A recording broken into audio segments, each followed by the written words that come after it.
payat, patpatin at hindi magana kumain. Ganito ang itsura noon ni Theodore Cosejo.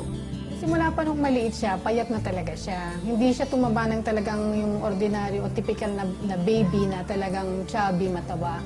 Talagang makikita mo na skinny siya mula nung ipanganak siya. Ang nagilty ako, sabi ko sa sarili ko, bakit ba parang pinigilan ko ata yung nourishment niya dahil makita ko nga lumabas na hindi siya katabaan na bata.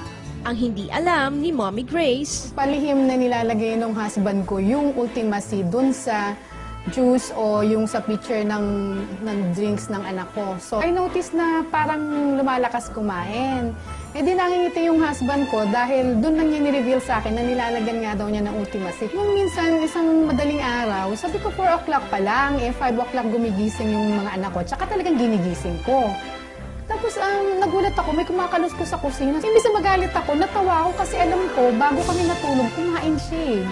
So sabi ko, busog ko. Sabi niya, mama, nagugutom na ako ulit. hindi lang daw sa pagkain naging magana si Theodore, maging sa paglalaro ng basketball. Hindi ko siya mapaligiran, nag-involve talaga sa sports and even extracurricular activities sa school. Yes, I will highly suggest na gamitin yung Ultimacy kasi hindi lang siya effective kay Theodore, even the rest of the members of my family, including me.